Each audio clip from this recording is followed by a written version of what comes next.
Proverbs 6 feels almost like a collection of life lessons, each one addressing a different danger that can trap us if we are not careful. It begins with practical advice about making rash promises and falling into financial traps. Then it moves to a stern rebuke of laziness, using the tiny ant as a powerful example of diligence and foresight. The chapter also exposes the destructive character of those who spread evil and stir up conflict, reminding us that the Lord detests such behavior. Finally, it ends with a serious warning: the devastating consequences of adultery, showing that betrayal of trust always brings wounds that are not easily healed. Proverbs 6 is like a wise guide pointing to discipline, responsibility, and purity, foundations for a life that honors God. Now, let us listen together to the 6th chapter of the book of Proverbs.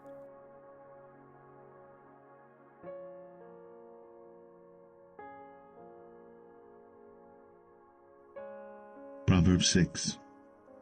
My son, if thou be surety for thy friend, if thou hast stricken thy hand with a stranger, thou art snared with the words of thy mouth, thou art taken with the words of thy mouth.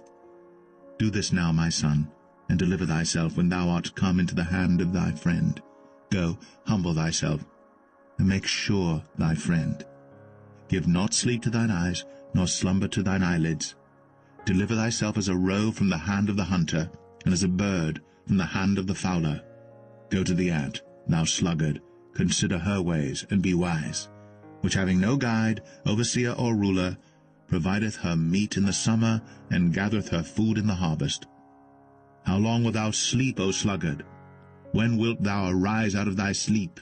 Yet a little sleep, a little slumber, a little folding of the hands to sleep, so shall thy poverty come as one that travelleth, and thy want as an armed man. A naughty person, a wicked man, walketh with a froward mouth. He winketh with his eyes, he speaketh with his feet, he teacheth with his fingers. Frowardness is in his heart. He deviseth mischief continually. He soweth discord. Therefore shall his calamity come suddenly. Suddenly shall he be broken without remedy. These 6 things doth the Lord hate, yea, 7 are an abomination unto him: a proud look, a lying tongue, and hands that shed innocent blood, and heart that deviseth wicked imaginations, feet that be swift in running to mischief, a false witness that speaketh lies, and he that soweth discord among brethren. My son, keep thy father's commandment, and forsake not the law of thy mother. Bind them continually upon thine heart, and tie them about thy neck. When thou goest, it shall lead thee. When thou sleepest, it shall keep thee. And when thou awakest, it shall talk with thee. For the commandment is a lamp, and the law is light, and reproofs of instruction are the way of life. To keep thee from the evil woman, from the flattery of the tongue of a strange woman. Lust not after her beauty in thine heart, neither let her take thee with her eyelids. For by means of a whorish woman a man is brought to a piece of bread, and the adulteress will hunt for the precious life. Can a man take fire in his bosom, and his clothes not be burned? Can one go upon hot coals, and his feet not be burned? So he that goeth in to his neighbour's wife, whosoever toucheth her shall not be innocent. Men do not despise a thief, if he steal to satisfy his soul when he is hungry. But if he be found, he shall restore 7-fold.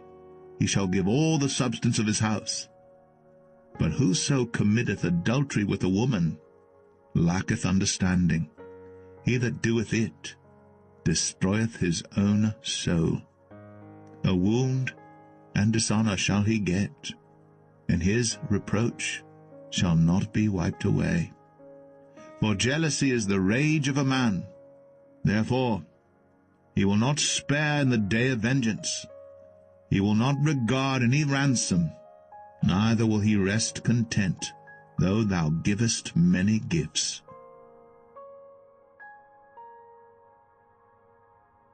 We've reached the end of another chapter in the book of Proverbs. Every word here is an invitation to live with wisdom, justice, and the fear of the Lord. If this teaching spoke to your heart, continue with us on this journey, chapter by chapter, to discover the richness of divine wisdom revealed in each verse. And don't forget to visit our website, www.biblianaweb.com, where you can read and study the entire Bible.